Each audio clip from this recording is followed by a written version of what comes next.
So now it looks like it is going through because it says setting up your meeting. Done. I just read it, the whole thing, and it says it's live. It's unbelievable. So now it looks like it is going through. Okay, we are live. Weekly where we are live. Thank you everybody for waiting patiently. We had some issue with Restream. Now we are back in business.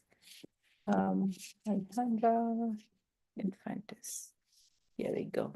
Okay, so I've told our LinkedIn audience. So let me come back to the Zoom. Okay. Thank you everybody for waiting patiently. I'm Sudha Jamte, and this is Weekly WED, our weekly global series here at Business School of AI. My happy hour got extended from my weekly live stream with you all to be able to meet with you and learn with you here on a Wednesday. So that's fantastic. And I'm joining here from Silicon Valley. I'm a technology futurist. And we have a global mix of people, mostly my students out here on Zoom. And I'm streaming this to LinkedIn and to YouTube. So I'm going to look at LinkedIn and field questions. Apologies, we got delayed because of the restream issue. So I hope those of you who are watching will come back and ask some questions and engage with us. And for those of you who are here on Zoom, feel free to introduce yourself. We typically just give our name and our location. I see an international mix of people already here, and you get to interact with each other. And that's it. I see more people coming in. Awesome. Wonderful. On LinkedIn, I don't get to see you. I see the people here for privacy reasons. I'm not going to call them out. But if you want to be on the recording, you're giving us permission by speaking up or showing your video, because this gets recorded and then we will share it with the world many number of times. Okay, so today we have a very different kind of topic. We've been doing a series on LLMs, and then last week we had Sahaj Vaidya talk to us about responsible AI, uh, focused specifically on AI security. And we've been going through, different dimensions of AI for a while now. Like I would say last 2-3 years, we've been focusing only on AI. And my other favorite topic of autonomous vehicle has not come up, but it's going to come very soon. So one of the things I want to ask you, whenever we go to any website or app, we have this pop-ups show up asking us to, accept permissions for cookie. And there are some standard companies which also do that. So we might see certain standard interface, but it's not the same all the time. And sometimes, especially if you're in Europe, I see some people from Europe just joining. If you're in Europe, you have a lot more because you have GDPR privacy laws. And so companies need to get your permission to get your data. And today in the world of AI, that data is very, very important, because without your data, the companies cannot collect information by which they can train the AI. So if they're giving you recommendation on any of the sites, then they need to know what's your behavior. And if they are collecting information, they need to pop up and get your permission. So I find that very intriguing. I always thought there was a product manager behind it, because sometimes they make it sound like, here is the legal thing, and you accept the cookie or you decline. It says decline all cookies or manage your preferences. And in Europe, it gives like pages and pages of pop-ups that comes. And one time I remember seeing something like, we can customize we can give you better recommendations, and there are like words as if it is selling to you. So I always wondered, was there a product manager behind it? And so today we are going to find the answer, because we have Alejandra Infantes, who's here with us. Let me bring her onto the stage. Alejandra, welcome. Thank you for joining us. Thank you, Sudha. Thank you for your invitation. Yes. So Alejandra is actually, are you joining us from Spain or Peru? Now I'm in Spain. Okay, awesome. So Alejandra did her master's in UX design from Barcelona Technology School. Yes, she is one of my student alums. She's graduated. Congratulations. And uh, I believe she has a undergrad in legal background. So she's bringing a mix of the legal and design. And she told me there is a topic called behavioral legal design. So what I'm going to do is I'm just going to, ask Alejandra to tell us a little bit about your background, and then you can share and your deck and take it away because I'm full of questions. Okay, perfect. So first, I'm Alejandra. I'm from a small city in Peru that is not small. That small is named Arequipa. I'm not from the capital. And I have two backgrounds. Actually, I have lawyer background, but when I was a intern, I felt that it was very, the design of the service of law service was very uh, frustrating. So I stopped to being a lawyer. I didn't want to because I felt so overwhelmed. And after that, I find all this area about customer decision making. And I thought that decision making process itself was fascinating. So I started a degree in psychology. So I have a master in a bachelor in law, a bachelor in psychology, and after that, I did the master in UX. So that is my background. I'm very moved through about democratizing the law because I don't want that anybody else felt like I did in the past, felt frustrating about their rights, feel frustrating about the law. So that's why I'm very moved about behavioral legal design. So tell me a little bit. I remember the first time you talked to me about this. You said about giving control back to the consumer. I've heard from friends in Brazil that there is a movement to democratize law, as in make it accessible, understandable to common people, so that they can actually avail of their services. And I never thought of it as when I go online and my privacy law. And I thought companies were always doing what they needed to do for compliance, and it's very different from Europe and from India or US. And so, tell me about this whole giving control, or to the consumer, or this democratizing law. What do you mean by that? Yeah, I think it goes beyond being just a consumer, but it talks about being human and having human rights and being controlled in your human rights. It's not just about the privacy policy because that's privacy right, but it's about having control on your everyday rights. Like, for example, if you go to the court, understand what's going on there. So behavioral legal design, what it does, it's taking all the taking in knowing all the human factors that interact with interfaces. Understand that law, it could be an interface, it could be a service, it could be a product as contract or the data privacy node, and improve it based on design.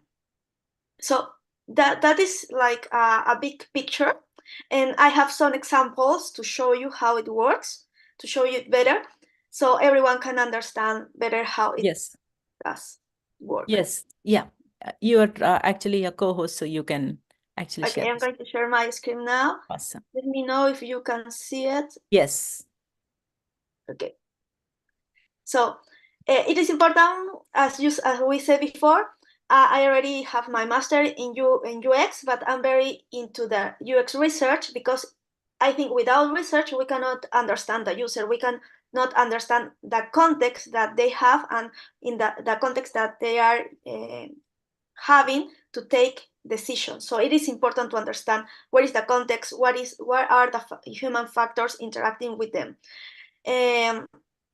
Now, as I say, I'm in Spain. I am enjoying the pizza in Europe and all the wine here. And what is behavioral legal design? Behavioral legal design is this intersection of design, law, and psychology. When we think in design, we think in the methodology to create satisfactory experience for the users.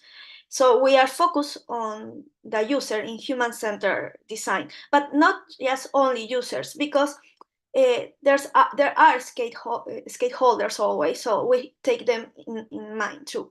Law, when we think in law, we have human rights as privacy, we have another rights as freedom, and all the constitutional rights. Access to justice, to understand what's going on in the court, to understand what's going on in a contract. So it is important for us to give people access to the justice. I think it's very important, and it has a very ethic perspective. And finally, the compliance. All companies have a compliance program, and they always give a lot of norms, a lot of information, but there's always a gap between the norm and what people does. And psychology, all the human factors, attention, memory, how we are processing all this information about norms. And in the other hand, cognitive bias.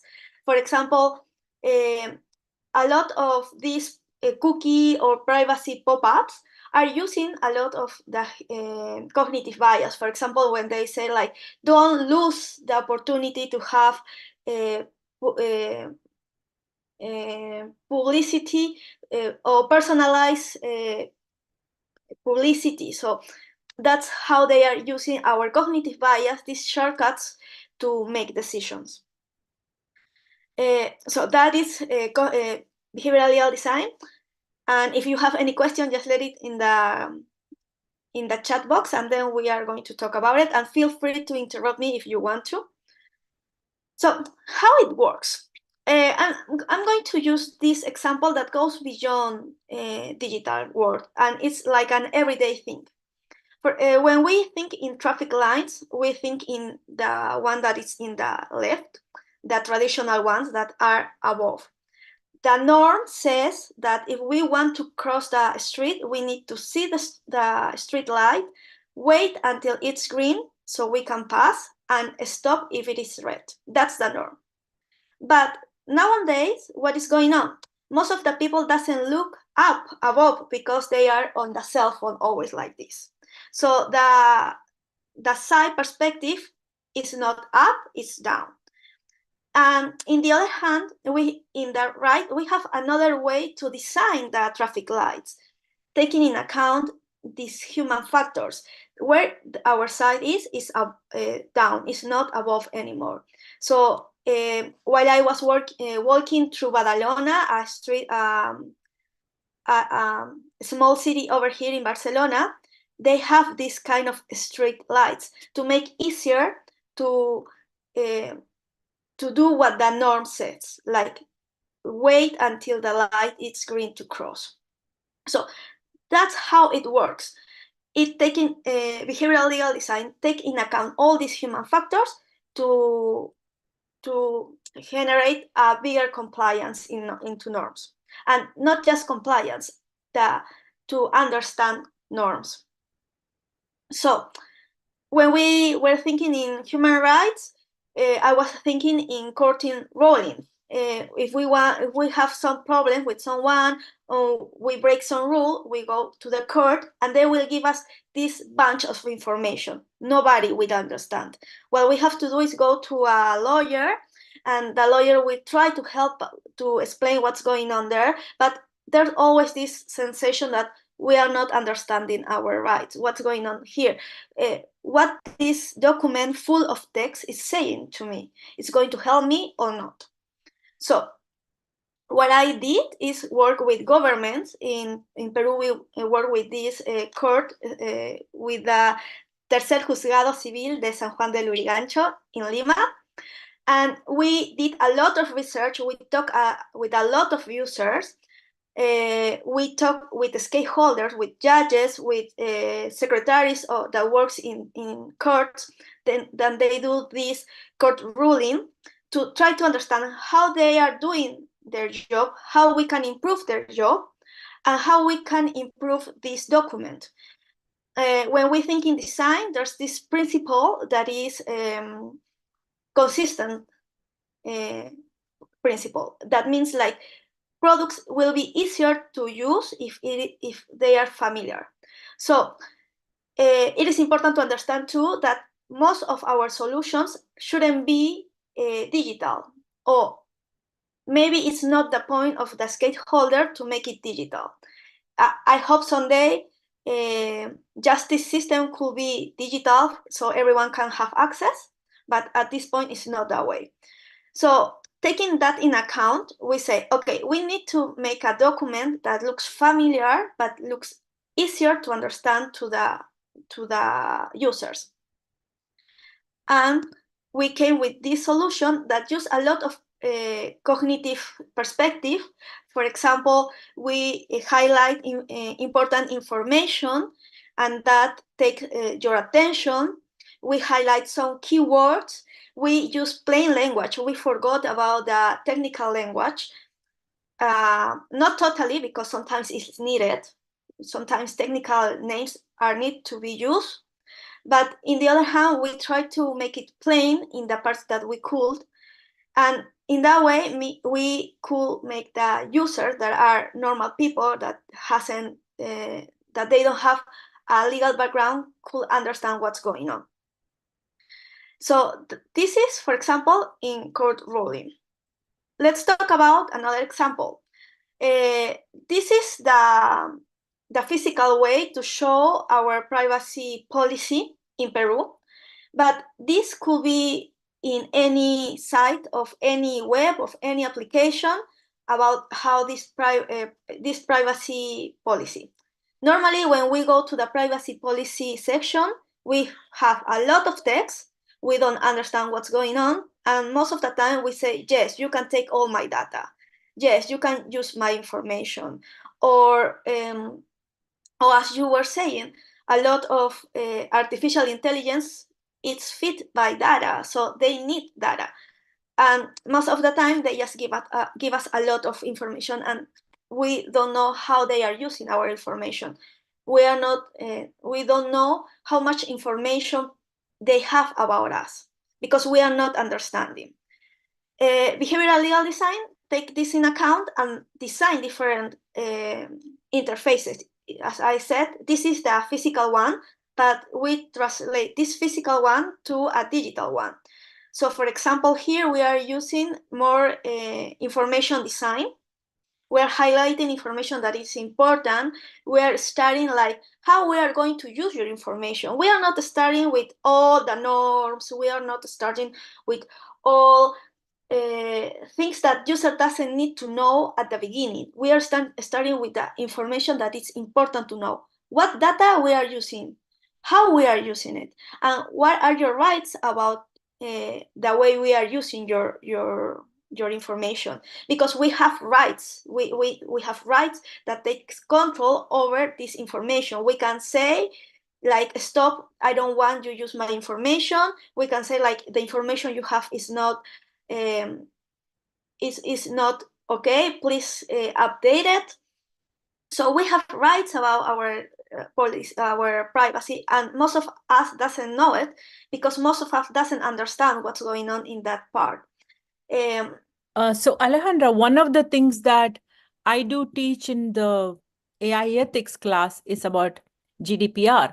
And we have like privacy laws versions of GDPR in Latin America very strongly, and also in different states within US, and there are versions of it in various countries. And one of the things in GDPR is that when they're first collecting our information, they have to say what they're using it for. So I see that pop up come, right? Instead of just saying I'm going to put your cookie, it actually says secondary information, who all we are going to share this. So for the first time, because GDPR forced this, when I entered Europe, I found that all the standard apps that I was used to using popped up with extra links of people who were given my data, which I knew because I'm in this field, but it was kind of shocking, right? But the other aspect of GDPR is you have a right to be forgotten. That has created a whole field of machine unlearning research.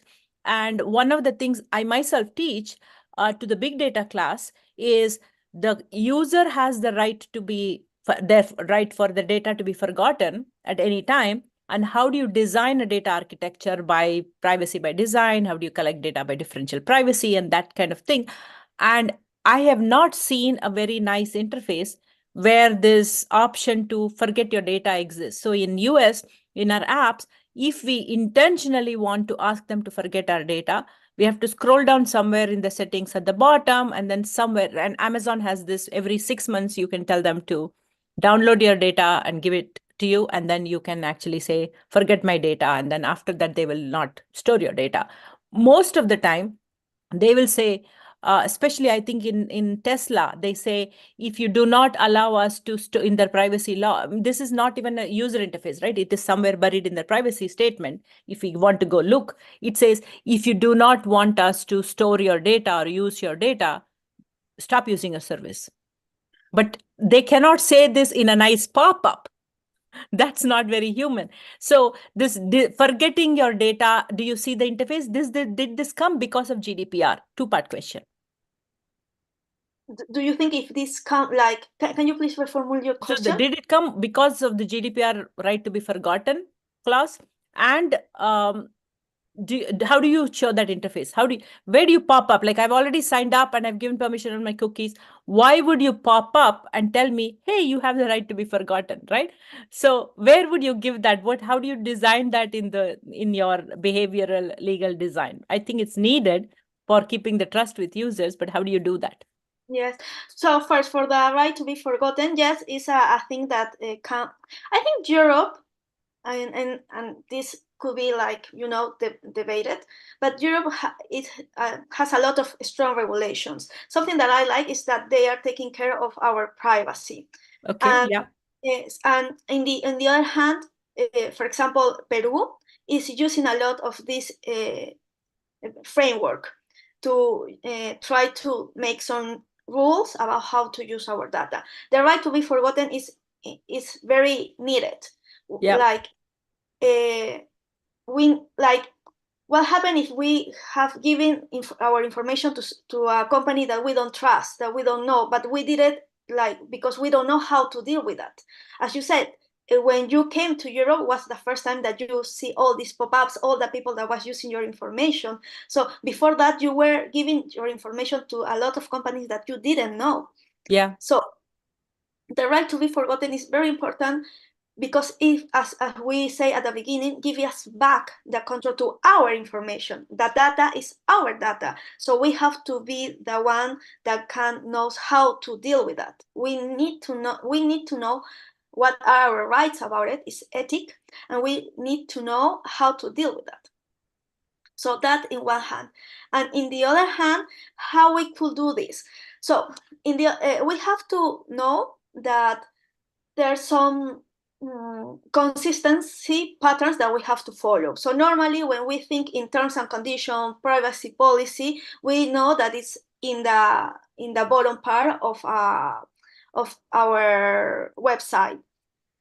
It will be better if when we show the pop-up that the right to be forgotten will be appear in that moment in the pop-up. But as you say, it's not strategic.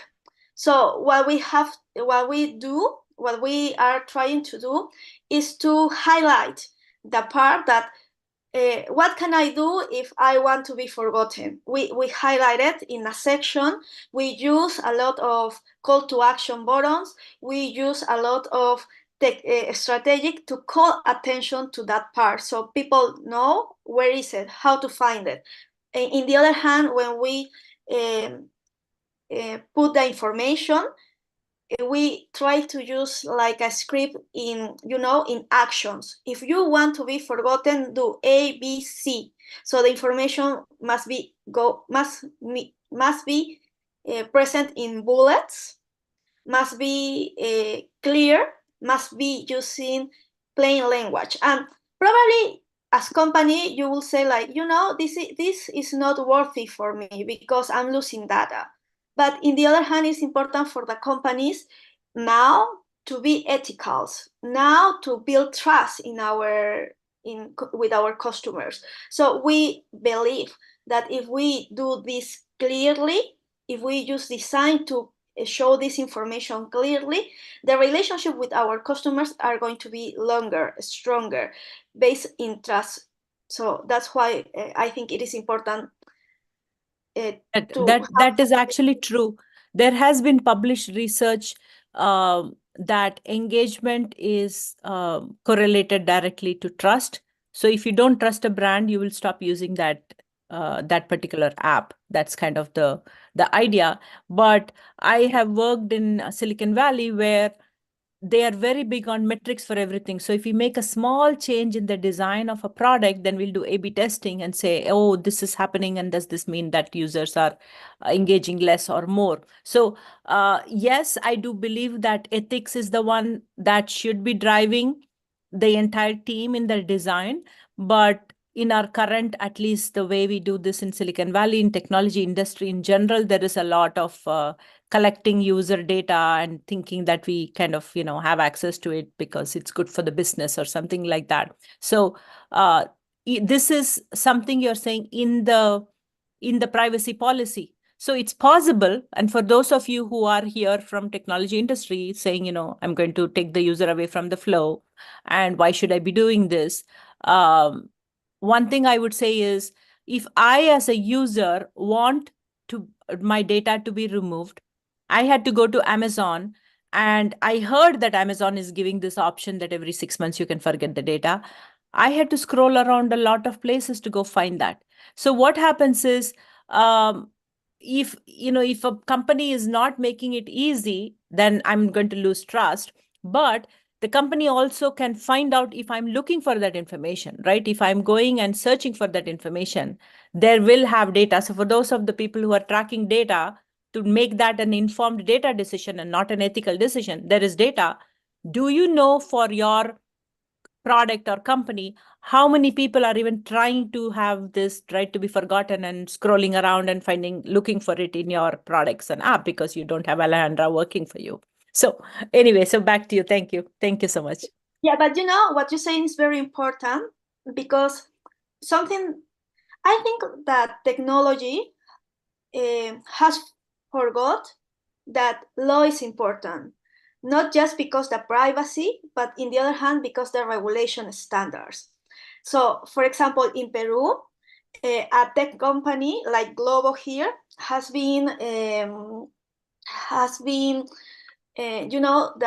the state have given them like I don't remember the word now in English, but they have to pay a lot of money to the government. Oh, they have to Because pay a fine they for making compliance, for yes, compliance. Yeah. yes, you know why? Because they added a dark pattern. What is a dark pattern? Is this um, pathway that make us hard for us to take decisions. So if a company make us hard to apply our right to be forgotten, they are using dark patterns, and that's wrong. They cannot, and they can be sued for that. They could even pay a finance for that. So most of the people say like, yes, I'm going to do this to have like better results, to try to push to nudge some decisions on our customers. Some of them are in ethics. So when that happens, that is a dark pattern, and a dark pattern it can be it's wrong, legally wrong. That's in one hand, and in the other hand, I forgot what I was going to say about these dark patterns, about the importance to show clearly. And I know. And in the other hand, companies can use our data. They can use it, but there are some standards that they can use it as anonymized. They anonymize the information and they can use it, but they have to do they have to apply a compliance program to Yeah. know if they are filling all these standards. And that's how in behavioral legal design helps to do that too, through service design. For example, I don't know if I have it here yet already. Not yet. For here. For example, we have here a blueprint of of one bank in Peru. So Okay. this bank has to accomplish a lot of regulation standards own privacy data. What they are doing to prove if they are achieving these standards, they are doing. We make this blueprint, so we go channel to channel, checking how they are processing the information, how they are asking for the personal data, how they are asking for the permission to use the data, and how they are storing the data. So if we use behavioral legal design not just to create products, but at the same time to see how the service is doing, how the service is designed, it could help us to understand if we are accomplishing these standards, if we are giving to the users the opportunities to be the one in control of the information. If we are, for example, if in this pathway, in this flow, we are taking in account the anonymization data, that it could be useful, So behavioral legal design is not just about the product or the interface. It's even about the service design. And that's the other example that we have is that the contracts. I don't know if have you ever read your credit card contract? Probably never. So we improve the credit card contracts through this information design, and we highlight the information that is important, but at the same time we have the regulation words that we have to add it. That's why behavioral legal design is not just a UX thing. It's a multidisciplinary activity that involves lawyers and involve designers and psychologists to understand how our human factors are interacting with different interfaces. And for example, even for visual contracts, it is important to understand how is the flow. I remember I was talking with a lawyer, and they have this client. So the lawyer was talking with the law section of a company, and the law section was saying that a service was given in a certain way. Then this lawyer talked with the commercial team of this company, and they realized that was totally different. So it is important for us as a lawyers of a people that are interested in these standards to talk with the commercial part to understand how the service is being given, so that people could see the flow, could see if the contract reflects the service, if the terms of condition reflects the service, or even if the terms of the right to be forgotten, the flow reflects the service. Because to be forgotten is to make you have to ask for it. So you are waiting for a response. I don't know if some companies probably make it automatically, but some of them has to pass through a lot of flows until you have your final response. You have to know as lawyer how that flows, how it's working, who is in charge. And that's in the other hand, privacy by design. Privacy by design is using these blueprints, the service design, but for apply the privacy since the product has been created. Yes. So that's more or less behavioral legal design. How it works is a methodology. We apply all the design methodology. We do a lot of research. We talk with the stakeholders. We talk with the users. We do a lot of co-creation space to understand what the users need. For example, for compliance, how we can help legal management to reduce the gap between what the inter-policy says and what the employees are doing.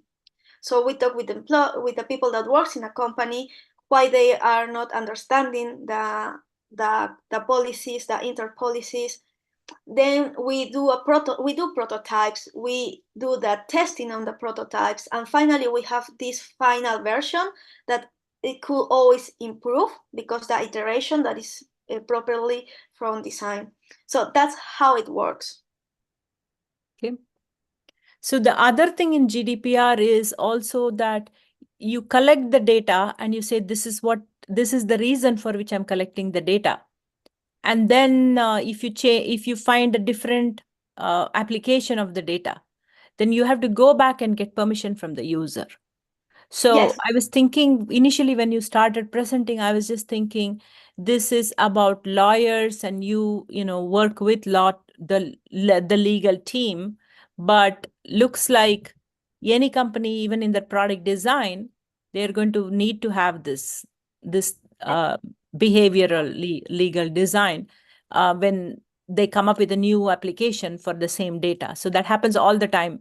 We have data and then we say, oh, now with combined with this other data source, now we can offer this extra service. But then you have to go get the permission of the user. So sometimes companies that are aware of that might not even proceed because it seems like too much work to get permission from the user.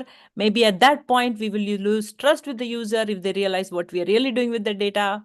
And it seems like you said, it's extra product flow. But if they bake it into their design thinking or service design right from the start, then they can just add extra screens and think about this. I think when you said it's about democratizing the data for users, it is almost synonym with the customer empathy. That's what all UX design starts with, right? Yeah, that's Yes. beautiful. Yes. Is this something that is um, more in Latin America? Because you gave Latin America example, I'm just thinking, I do not know of companies using this in US, and I think they should be now when I understand what it is, that they should incorporate behavioral legal design in their workflow, and product managers should be learning this concept. Maybe more, people will come and try and hire you. I don't know, but uh, tell me about the global nature of this, because you came from Peru, you are in Spain, having studied in Barcelona Technology School. Are you seeing this only in those places? What is the scope of this? Tell me a little bit about the international nature of this. Yes. Legal design is a movement that started at Stanford. So Margaret Hagan was a teacher in Stanford that she said like law needs design to improve. And she does that in the US like probably she started that in the US probably 10 years ago. So legal design is a movement that is a global thing. In my experience, I've been like helping a company in US to improve the GDPR section because that company is interested to make clear the information. So it's a thing that everyone can have it. It's globally because it builds trust with the customer. It improves their experience. Most of us have access to a taxi in our phone, but we don't have access to our rights. So legal design helps to that. What's the difference between legal design and behavioral legal design? The only difference is that behavioral legal design is adding the psychology part. That is because we have in my team we have that formation, the behavioral thing, because we are psychologists and we are lawyers and we have designers. So we are very uh, a multidisciplinary team. I've been working with a multidisciplinary team since I can remember. They think it's working here in Europe too, and a lot of companies does it because they have to do it to accomplish the regulation standards. For example, I don't know if you knew, but a huge bank here in Europe, in Spain, has been sued and has to pay a huge a billion of euros in finance because they didn't apply the privacy by design system. They didn't know how to apply it because they don't have this vision of service design and make it, this connection between the service design and the law. It's like the law has been working always by itself in the world, but if we use the design to improve it, we can make it much better. I've been working with a global team here in Barcelona Technology School with girls from different countries, Brazil, Netherlands, South Africa, and with my teachers. And we were talking about how important is to add the legal perspective to a user experience. How important is to add this perspective to a product design to not, I think most of the things that happen in a product is not because the product designer wants to break the rule. They don't want to do that. They just want to make more revenues. So they use a lot of strategic, and they don't know that those strategic could be wrong, could be not ethic. That's why it is important for the lawyers to understand what's going on the product design side and try to be a bridge between the product and the regulation standards. So I think behavioral legal design plays in both sides. For the product design to understand the law, and for the lawyers to be clear in the communication. To be, when we think in law, we always think in this bunch of text. But if the lawyers show that can be easier to understand what they are saying, it could make better for any company. Okay, that's beautiful. Is anybody having any question in here, especially those of you who are here? I can actually see somebody who is in a design plus AI program. I'm not going to call anybody else out as I promised. So if you have any questions, if you don't want to speak up, you can put this in the chat, or else feel free to speak up. We are just getting to the end of our hour. So there is a question. Did you already receive real life feedback from users relating to the slides you showed, like the improved sample of court ruling and privacy policy? Yes. For example, something that I really love is that, I don't know in the US, but I think it's a global thing, how courts are very inefficient in time. Like I start a judicial procedure today and I have to wait a lot of years until have a final response. In Peru, it's that way. And for example, in this court ruling, this process normally took like 3 years, and now it can be this structure that takes in account not just the user but the stakeholders, the people that are working with this, reduce the time from 3 years to 50 days. So it improved. Here in the visual contract, we make it much easier. We did a lot of tests with users, and the user said that they improved their experience like 1,000 better because they could understand what's going on. They could do the actions that the contract was asking. For example, what happens if you lose your credit card? What you have to do? Normally, you think you have to call or you have to use your app, but all that information is provided on your contract. And if any of this channel doesn't work, you can show your contract and say like, hey, I did what you said. But if you are not understanding what your contract saying, you don't do that and you Yes. cannot have a backup plan. So yes, we have feedback, the real feedback. You're talking about international people working on this. Can you show us who they are and what's coming Yes. up? So we are working. The behavioral legal design is working in Baxa Consultores where I work, but there's a lot of different professional women that are using behavioral design to improve the revenues of companies. We have a lot of different people that works on that. So in Latam, I don't know, Suda, if I should talk about the IoT Yes, event. you can. So, for those of you who are tuning in and listening to this behavioral legal design talk, one of the things I wanted to add is we have IoT Day coming up on April 9th, and there is this huge 24-hour crazy marathon that Roxy and I started doing. This is our 5th year, and it's called IoT Women on IoT Day. And this year, Alejandra has actually joined us as ambassador for LATAM. And so she's brought in a lot of amazing women who are going to be presenting a lot of this in recording form. And then you're going to show some of them also. You're going to be joining us live. So tell us about the LATAM women who are going to join IoT Women. And in a minute, I will share the details of how people can find out who the other people are and sessions and topics. Perfect. So for LATAM, I wrote like seven women. We Yes. have Diana Hernandez. She's from Mexico. She has this consultory company that helps to improve companies through behavioral design.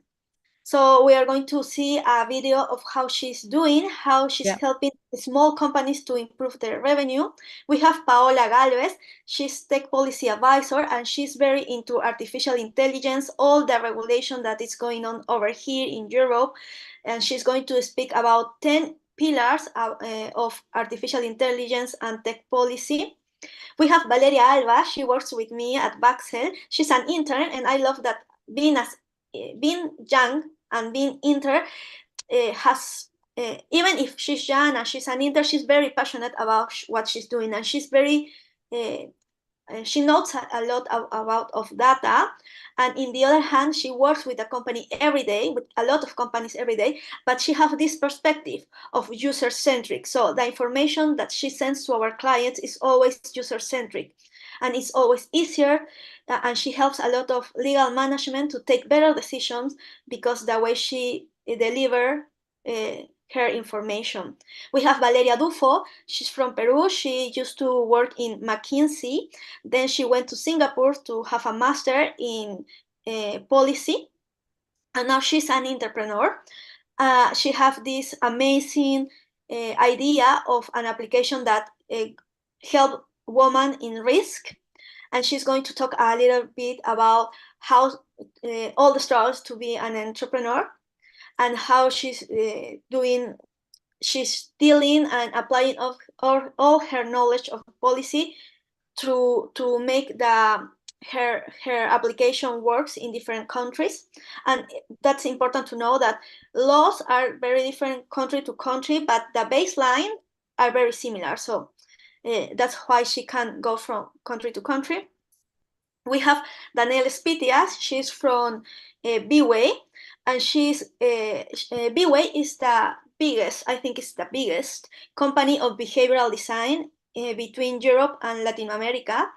And they are helping a lot of companies to improve the experience of the user using the human factors, the psychologist human factors.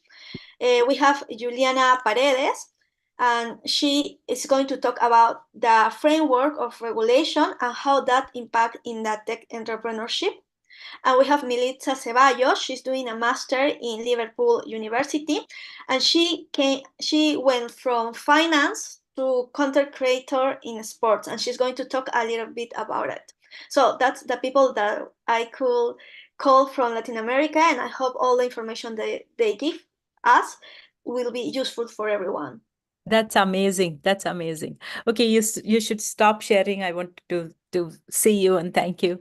Okay, this was amazing. I have heard you speak about behavioral legal design, introduce the topic. You did like a 2 minutes for women's planning, but this, I think I learned a lot, but I also have more questions coming. So I'm excited you're going to be at IoT Day and talk to us on this topic more and take questions.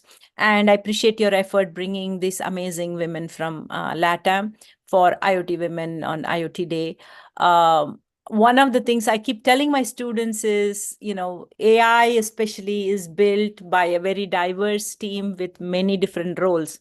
And even the sample of the speakers that you showed come with a variety of different combination. You brought legal, and psychology and UX design, right? So it's a very different combination, and you have capacity to learn so much, so you're doing so much, right? But if in with AI, that's the thing, with everybody comes from one perspective and look at data and say, oh, what are they doing about privacy? What are they doing about design? And all the different dimensions comes together, right? So that's what we are seeing. So what I'm going to do is thank you so much for doing this and teaching us this topic today. We appreciate this. And this is streaming live. I have tagged you there, so people who are watching this can, maybe, join, follow Alejandra Infantes. Thank you so much. And I'm sure there are companies who are going to want to, do this in their product management teams, in their UX design teams, and legal teams. And I'm thinking there are some regulators in here who are thinking about this also. Even the regulation that I'm hearing about, there is one speaker who's going to come and talk to us about EU AI Act. But I'm thinking, instead of some legal person simplifying this and giving this, if there is a more design oriented approach that will help us understand that, that would be good. And since we've been talking about LLM, we had an earlier while back a speaker come in, take the Indian constitution and build a LLM on it using RAG, so we could chat. Wow. So I want to leave that with you. Maybe you will, figure out how to bring this behavioral legal design for LLMs and come talk to us another time. So thank you so much.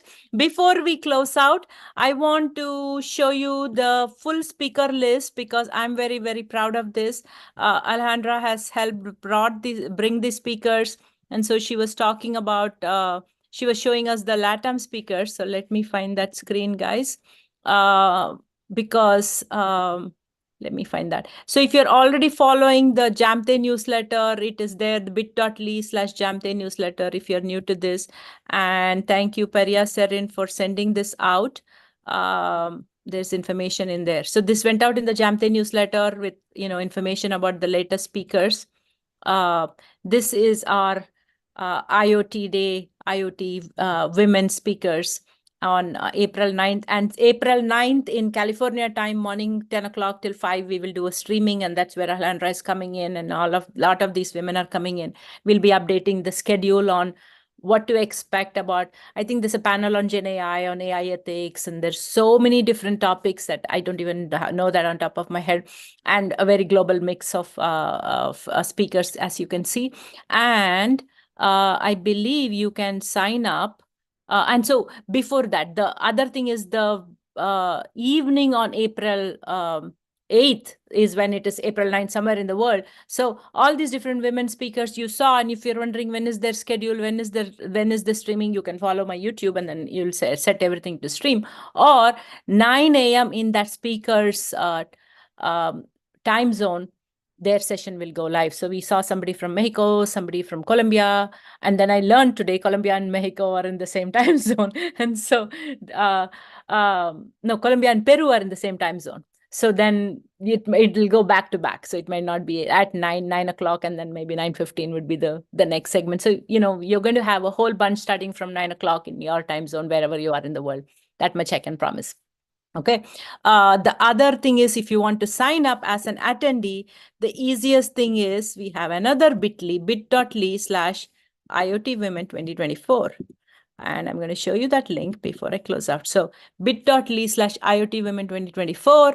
And of course, like we were talking about legal and permission, we have not used any behavioral legal design or anything. We just we went to MailChimp and said, we need to collect people's permission to, collect their email and to send email about this event. So that's the minimum we did from what MailChimp is doing. So MailChimp can actually avail of your services to do this in a more useful way. Because after that, we had to put our speaker list and say what this is. And we're going to update this landing page. But maybe if we told users what is this for, what we will do with this email, because I'm going to be sending them email on the schedule once the schedule is finalized. That's my goal, right? So we might be able to do that. So with that, I want to wrap up. I will be providing more information about all the different speakers and the details of the schedule and everything at Sudha Live on Friday. So with that, let's wrap up. And we have a community area on on Teachable, on businessschoolofai.teachable.com. If you're already signed up for Weekly Wed, you would have access. That's where you get the Zoom links. All of you who are getting the Zoom link, at least you're coming from there. So we are going to put the slides for this, slide deck for this, and past speakers. We're just putting it there so you can come into the community and download that and go away, or talk with your fellow attendees, because I think that's very valuable. So no homework for me. I'm very happy because Suresh has already volunteered to take that deck and put it up there. So thank you, everybody. And thank you, Alejandra. And I'm super excited to now go look at every site and every app that I use on what are they doing. Are they doing anything intentionally? Are they trying to scare me? Are they actually doing behavioral design? Are they doing behavioral legal design?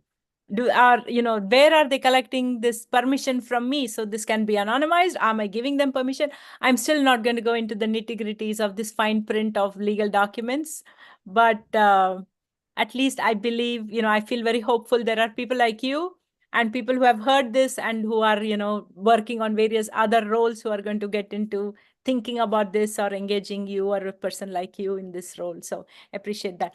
So thank you. There's a lot of ethics going on there, a lot of That, ethics. that's right. That's right. I mean, the thing is, we talk about AI ethics. Usually, AI ethics is added as an addition after everything else. And, I teach AI ethics only at Barcelona Technology School to the 4 masters, and to the UX design class, I teach more stuff because I teach the AIX design also. But it's a very interesting conversation about how ethics is so interwoven in everything. It's not an afterthought. It is not just about inclusive data. There is so much more into it. And I'm very pleased because I was always thinking about AIX as a design framework, and to design the personas and the gender, and why are we genderizing and humanizing robots, and that's the kind of discussion we've had. So I'm very pleased. Always, I'm very proud of my students. I'm very pleased when my student actually does something more amazing. So I appreciate what you're doing. So with that, let me wrap up. Thank you, everybody. Be sure to connect with Alejandra Infantes, and I will see you all next week. Bye.